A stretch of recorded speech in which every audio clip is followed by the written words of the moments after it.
সকলকে আমার আনন্দ জয়গুরু। আশা করি প্রত্যেকে ভালো আছেন। আজকে পরম পূজ্যপাদ শ্রী শ্রী আচার্য দেবের শুভ 57তম জন্মদিবস। এই শুভ জন্মদিবসে আজকে শুধু তার কথাই বলতে এসেছি আজকে, কারণ ঠাকুরের কথা আমি রোজই বলি।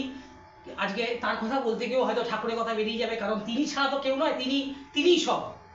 কারণ আজকে আচার্যদেবের কথা বলতে আমি শুধু দুটো কথাই বলবো, যে তিনি আমার জীবনে কে, আমার জীবনে তিনি কে, আমি আজকে সেটাই বলবো। আচার্যদেব কে সেটা আজকে আমার বাস্তব জীবনের অভিজ্ঞতা থেকে, অনুভূতি থেকে আমি বাস্তব উদাহরণ সহ কথাটা বলবো, যেটা আমার জীবনে ঘটেছে। আচার্যদেব, তখন তিনি আচার্যদেব হননি। আমি 2013 সালের কথা বলছি। 2013 সাল মানে আজ থেকে প্রায় 11 বছর আগে। তার আগে ছোট করে বলে নিই যে ছোটবেলা থেকে দেওঘরে বাবা মার সঙ্গে আমি যখন যেতাম, অন্তত বছরে 3 থেকে 4 বার আমি যাওয়ার সুযোগ পেতাম। তো পরবর্তীকালে আমার সেই সুযোগটা সেরকম আর হয়ে উঠছে না বলে, পড়াশোনার চাপ, কাজের চাপ, সমস্ত কিছু মিলিয়ে মিশিয়ে আমার সেরকম হয়ে ওঠে না বলে আমার এখন বছরে 1বার থেকে 2বার আমার যাওয়া হয়ে থাকে দেওঘরে।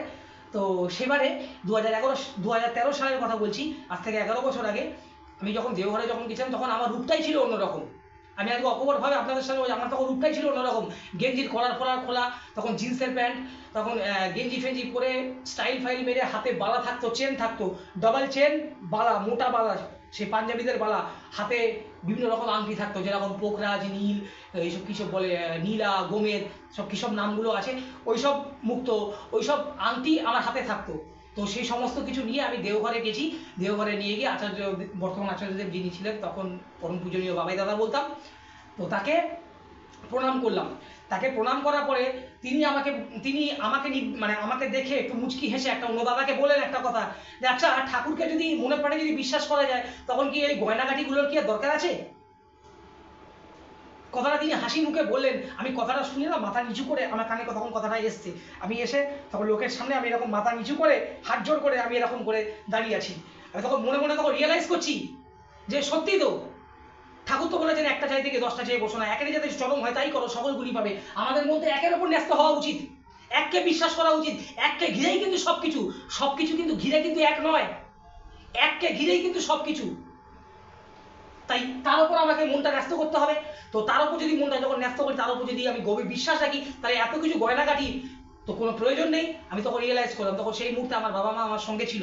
তো সেই মুহূর্তে বর্তমান আচার্যদেবের সামনে তখন বাবা মা যাননি, তখন তিনি আচার্যদেব হননি, তখন পরম পূজনীয় বাবাই দাদা, তখন তার সামনে তখন বাবা মা যাননি। বাবা মা তখন রুমের মধ্যে ছিলেন। আমি সঙ্গে সঙ্গে আচার্য দাদাকে প্রণাম করে আমি তখন সঙ্গে সঙ্গে রুমে চলে এলাম। রুমে এসে মাকে ঘটনাটা জানালাম। মাকে ঘটনাটা জানার পরে আমি সমস্ত কিছু খুলে রেখে দিলাম। এই একটা ঘটনা গেল।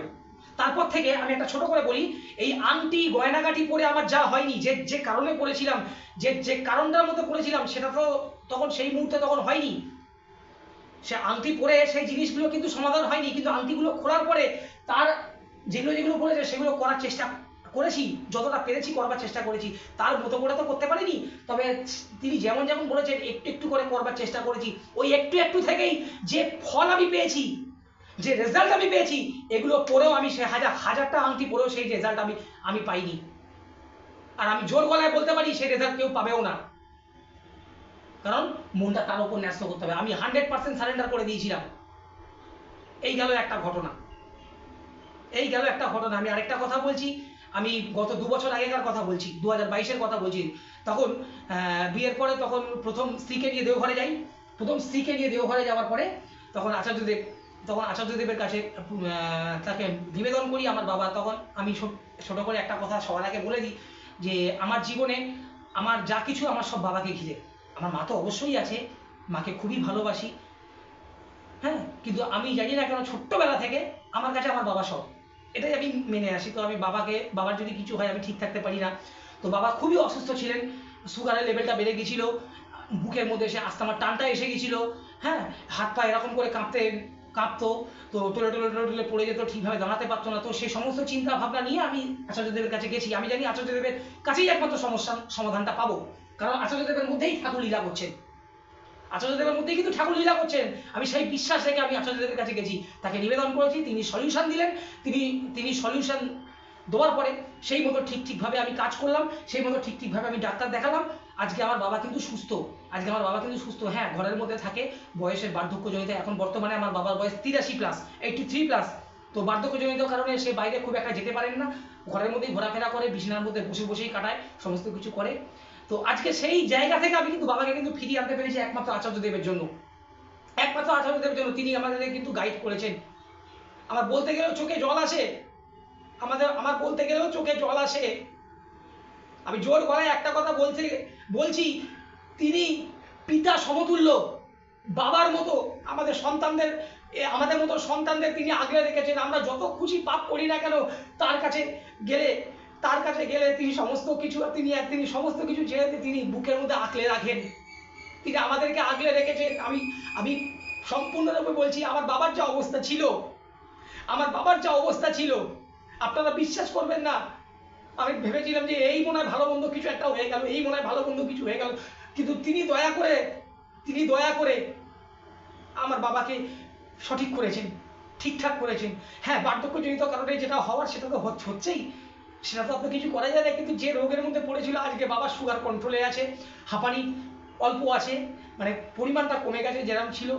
সমস্ত কিছু রয়েছে, সমস্ত কিছু তার দয়াতে রয়েছে। তিনি আচার্যদেবকে তিনি যে কীরকম রূপে যে আমাদের ওপর যে তিনি কিভাবে যে আশীর্বাদ দিচ্ছেন, কিন্তু তিনি আবার কিন্তু বারে বারে কিন্তু বলছেন আমি আশীর্বাদ দেওয়ার কেউ নই।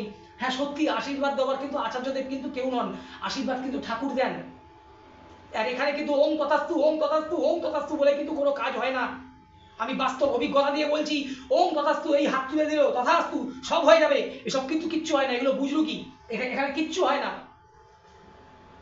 এটা কর্মজগৎ, এখানে করতে হবে। শরীর খারাপ হয়েছে, ডাক্তার দেখাতে হবে।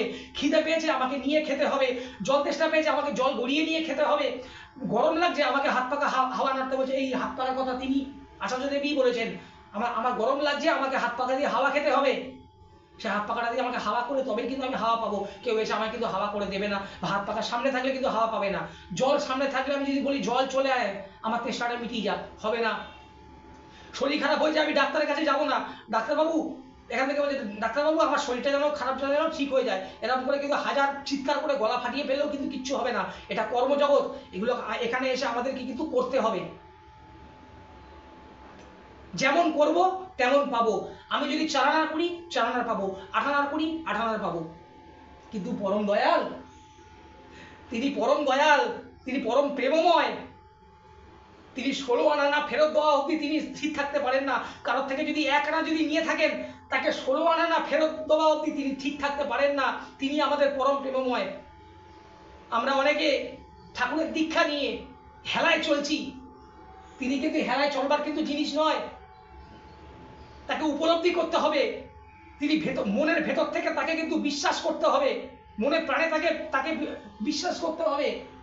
আর তিনি যে বংশ পরম্পরায় যে আচার্য পরম্পরা যে রেখে গেছেন, এটা শুধুমাত্র আমাদের জন্য, যাতে আমরা যেন মানে পিতৃহারা, মানে গার্জিয়ান হারা যেন না হই।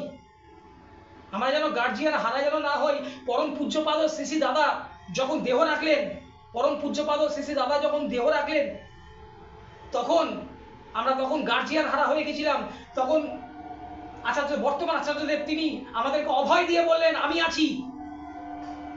তিনি আমাদের অভয় দিয়েছেন বলে আজকে আমরা নিশ্চিন্তে রয়েছি। আমি তখন খুবই ছোট, আমি 1994-এর কথা বলছি।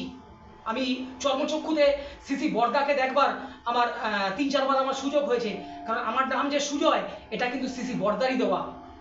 আমি তখন মায়ের পেটে। এই সম্পর্কে ঘটনা আমি আপনাদেরকে অন্যদিন শেয়ার করব।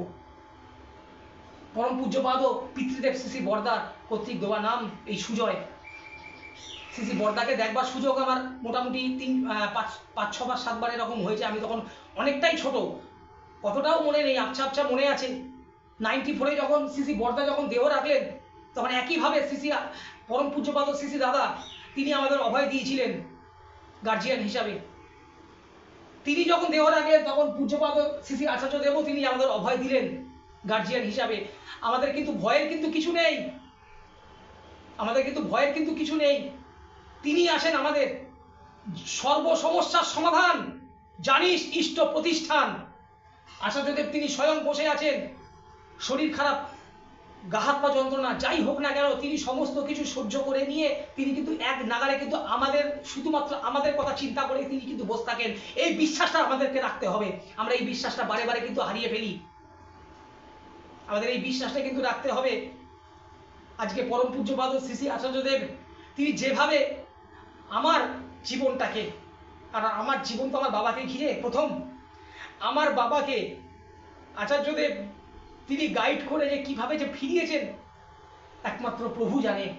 আর তিনি জানেন, তিনি মানে পিতৃ সমতুল্য যাকে বলে, পিতা বলতে গেলে আমার আরেকটা পিতা, আমি তাকে পিতা রূপেই কিন্তু মানি। আমি জানি আমার এক বাবা আমার ঘরে আছে, আর এক বাবা আমার দেওঘরে আছে। এই বিশ্বাসটা রাখতে হবে। ঠাকুর বলছেন গভীর বিশ্বাসে সবই হয়। ওই 2013 সালে কথা বলছিলাম না, আজ থেকে 11 বছর আগে, আমি তখনও কিন্তু আমি পুরো সম্পূর্ণরূপে কিন্তু বিশ্বাস করতে পারিনি। তাই আমার ওই রকম দশা ছিল। আজকে তিনি সেই পদ থেকে আমাকে তুলে এনেছেন, তিনি সেই জায়গা থেকে আমাকে ঘুরিয়েছেন, বিশ্বাসটা এইখানে আনিয়েছেন। আজকে আমি একমাত্র তাকে বিশ্বাস করি, একমাত্র তাকে বিশ্বাস করি, আর কাউকে না। আমি জানি যে এই দুনিয়াতে মিরাকেল বলে কিন্তু কিচ্ছু হয় না। তিনি আমাকে বলেছেন, আচার্যদেবও কিন্তু কন্টিনিউয়াসলি বলে যাচ্ছেন, মিরাকেল বলে কিচ্ছু হয় না, এটা কর্মজগৎ, এখানে আমরা করে খেতে এসেছি। তিনিও ঠাকুরও বলে গেছেন এটাও কর্মজগৎ, এখানে আমরা করতে এসেছি। কর্ম করলে তবেই কিন্তু ফল পাওয়া যায়, বিনা কর্মে কিন্তু কোনো ফল পাওয়া যায় না। আজকে বক্তব্য দীর্ঘায়িত করব না। আচার্যদেব সম্পর্কে অনেক কথা আছে, আমি যদি বলতে শুরু করি 5-6 ঘন্টা 7 ঘন্টা 8 ঘন্টা তাও মনে হয় শেষ হবে না। তো আমি শুধু এটুকুই বলবো, আজকে শুভ 57তম জন্মদিবস। এই জন্মদিবসে আমি আচার্যদেবের রাতুলডাঙ্গা চরণে আমার সহস্র কোটি প্রণাম জানাই, এবং তৎসহ পরম প্রেমময় শ্রী শ্রী ঠাকুরের রাতুলডাঙ্গা চরণে পরম পূজ্যপাদ শ্রী শ্রী আচার্যদেবের সুস্থায়ু এবং দীর্ঘায়ু কামনা করি, প্রার্থনা করি, এবং তিনি যেন গার্জিয়ান হিসাবে যেন সর্বক্ষণ যেন আমাদের যেন এভাবেই গাইড করে যান, পাশে থেকে যান, বাবা হিসাবে পাশে থেকে যান, এভাবে যেন আমাদেরকে যেন গাইড করেন। এটাই আমি পরমপিতা রাতুল চরণে আমি প্রার্থনা করছি। উপস্থিত প্রত্যেকের মঙ্গল প্রার্থনা করি পরমপিতা রাতুল চরণে। আপনারা সবাই ভালো থাকুন, ঠাকুরকে মাথায় নিয়ে চলুন, আরও হয়ে উঠুন। আজকের বক্তব্য এইটুকুই। ভালো লাগলে অবশ্যই শেয়ার করবেন, এবং চ্যানেলটা ভালো লাগলে সাবস্ক্রাইবও অবশ্যই করবেন, এবং কমেন্ট বক্সে জানাবেন। উপস্থিত সকলকে আমার আন্তরিক জয়গুরু।